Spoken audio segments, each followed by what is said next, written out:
pertama yaitu pengertian perkembangan pendidikan. Menurut Nato Atmojo, pendidikan formal dalam suatu organisasi merupakan suatu proses pengembangan kemampuan ke arah yang diinginkan oleh organisasi yang bersangkutan. Para masyarakat mengartikan pendidikan adalah pengajaran yang dilakukan di sekolah, yang mana sekolah tersebut sebagai tempat terjadinya pengajaran atau pendidikan formal.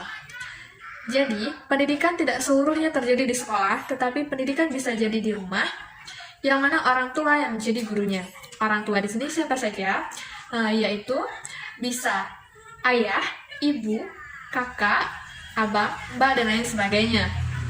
Pendidikan adalah sebuah program yang mengandung komponen tujuan, proses belajar mengajar antara murid dan gurunya, sehingga akan meningkatkan sumber daya manusia atau SDM menjadi lebih baik. Apalagi kita hidup di zaman sekarang, pendidikan sangatlah diperlukan karena pendidikan itu akan membawa kita tidak ketinggalan zaman, tetapi kita bisa memilih mana yang baik dan mana yang tidak baik bagi kita. Masuk ke topik selanjutnya, yaitu pendidikan di era pandemi. Pendidikan di Indonesia menjadi salah satu bidang yang terdampak akibat adanya pandemi COVID-19 tersebut.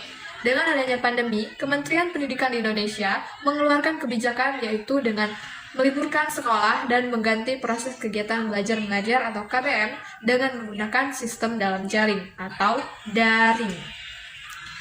Berbagai media pembelajaran jarak jauh pun dicoba dan digunakan. Sarana yang dapat digunakan sebagai media pembelajaran online antara lain e-learning, aplikasi Zoom, Google Classroom, YouTube, maupun media sosial WhatsApp. Baiklah, di sini saya akan menjelaskan materi tentang strategi atau model pembelajaran yang digunakan di era pandemi. Strategi pembelajaran yang diterapkan di era pandemi demi menjaga kesehatan semua orang serta memutus tali sebaran COVID-19 yang semakin meluas, yaitu daring atau dalam jaringan, sebagai proses pembelajaran yang berbasis internet, sebagai pengganti kata online yang sering digunakan oleh masyarakat sekitar. Pembelajaran daring mempunyai arti yaitu pembelajaran yang dilakukan tanpa melakukan tatap muka secara langsung, tetapi melalui platform yang telah tersedia dari pemerintah, serta tergantung kesepakatan pendidik dengan peserta didik dalam kontrak pembelajaran selama masa pandemi itu berlangsung, agar tercapainya tujuan pembelajaran yang efektif dan efisien. Pembelajaran daring sendiri sebagai solusi yang efektif, dikarenakan dalam pembelajarannya memutus rantai penyebaran COVID-19.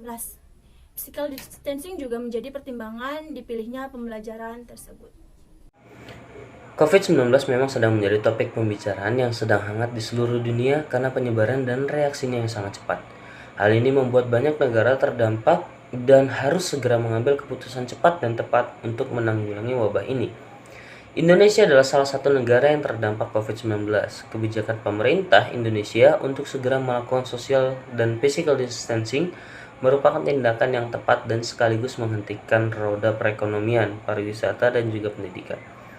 Akibat diberlakukannya hal tersebut, secara serentak seluruh sekolah dari pendidikan usia dini sampai perguruan tinggi tidak diizinkan melaksanakan pembelajaran di dalam kelas.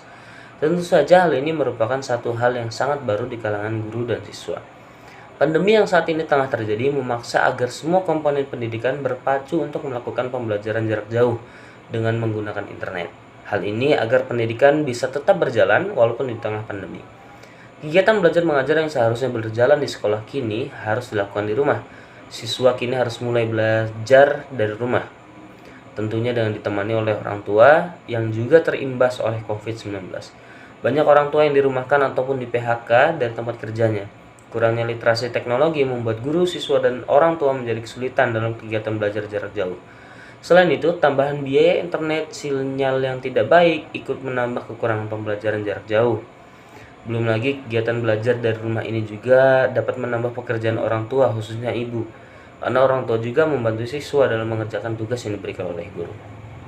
Selain itu, dampak pembelajaran daring juga menimbulkan efek psikomatis, yakni ditunjukkan dengan perilaku anak yang cenderung lebih rewel karena sudah bosan saat belajar di rumah. Rasa rindu untuk ke sekolah, bertemu guru, dan bermain dengan teman akan sangat berpengaruh terhadap mood anak. Disinilah peran seorang ibu sangat diperlukan, karena ibu mampu berperan sebagai guru di rumah berperan sebagai fasilitator, berperan sebagai motivator, dan sebagai director. Dan keuntungan dari kegiatan pembelajaran di rumah yaitu orang tua mampu memperhatikan tumbuh kembang anaknya dalam proses pembelajaran. Kebijakan pemerintah terhadap pendidikan di era pandemi COVID-19 yaitu dengan dikeluarkannya Surat Edaran dari Kemendikbud Nomor 3 Tahun 2020 tentang langkah pencegahan COVID-19 pada satuan pendidikan dan Surat Edaran dari Kemendikbud Nomor 4 Tahun 2020 tentang pelaksanaan pendidikan pada masa COVID-19. Berdasarkan Surat Edaran Kemendikbud Nomor 4 Tahun 2020, proses belajar dilaksanakan dari rumah melalui pembelajaran daring. Pembelajaran daring atau pembelajaran dalam jaringan menggunakan jaringan internet dengan aksesibilitas, dengan konektivitas, fleksibilitas, dan kemampuan untuk memunculkan berbagai jenis interaksi pembelajaran. Sebelum kasus COVID-19 meningkat, pemerintah menyatakan bahwa tahun ajaran baru bulan Juli yang akan mendatang sudah dapat melaksanakan pembelajaran tatap muka secara terbatas. Setelah kegiatan vaksinasi terhadap pendidik dan tenaga pendidikan telah dilaksanakan. Walaupun kegiatan pembelajaran secara tatap muka dapat dilakukan, namun sebagian masih ada yang melakukan pembelajaran secara daring. Permasalahan pada masa pandemi di dunia pendidikan. Permasalahan ini dirasakan oleh guru, siswa, dan orang tua. Lalu apa sih yang mereka rasakan dengan adanya pendidikan jarak jauh atau daring? Karena diadakannya kebijakan bekerja dari rumah. Baiklah, yang pertama adalah permasalahan yang dihadapi guru pada saat pandemi. Di sini karena adanya kebijakan belajar dari rumah, mau tidak mau, suka tidak suka, guru harus merubah strategi pembelajaran, model pembelajaran, dan media pembelajarannya. Nah, yang semulanya tatap muka harus dirubah ke dalam pendidikan secara jarak jauh. Nah, di sini guru mengalami masalah, model apa yang harus saya terapkan? Strategi apa yang harus saya terapkan? Bagaimana saya menyampaikan materinya? Harus melalui aplikasi apa? Seperti itu. Selanjutnya adalah dari sisi siswa. Dari sisi siswa ini, biasanya masalah yang muncul adalah sinyal. Jadi mereka kesulitan untuk mengakses tugas seperti apa yang diberikan oleh guru melalui telepon, karena dengan keadaan tempat tinggal mereka biasanya ada yang terkendala jaringan, susah sinyal, dan sebagainya, sehingga sulit untuk mengakses tugas-tugas dari guru. Belum lagi mereka bosan karena setiap hari mereka harus berada di depan layar HP, layar laptop. Belum lagi mereka harus membantu orang tua ketika mereka berada di rumah, karena mau tidak mau ketika di rumah pasti pekerjaan rumah tidak bisa dikerjakan semuanya oleh ibu ataupun ayah, sehingga mereka harus membantu kedua orang tua mereka.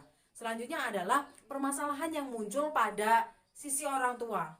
Jadi di sini sisi orang tua ini mengalami permasalahan bahwa mereka ini tidak siap, karena awalnya pembelajaran tatap muka sepenuhnya diserahkan kepada guru, tetapi dengan adanya pembelajaran daring, di sini orang tua harus mementori pembelajaran siswa, harus mendampingi siswa. Tetapi di sisi lain mereka harus melaksanakan pekerjaan rumah dan harus melaksanakan kegiatan-kegiatan lainnya. Sehingga di sini orang tua merasa terbebani. Belum lagi dengan pengeluaran atau dari sisi ekonomi orang tua yang semulanya hanya mengeluarkan uang untuk makan, untuk jajan, dan hanya untuk bensin itu cukup 15.000, sekarang menjadi 2 kali lipat karena mereka harus memberi paket internet agar anak mereka tetap bisa belajar dengan baik, agar tetap bisa mengerjakan tugas, menerima tugas, dan berinteraksi secara aktif dalam ruang sekolah, yaitu melalui aplikasi yang sudah diadakan oleh guru, baik lewat WhatsApp, Google Meet, ataupun Zoom.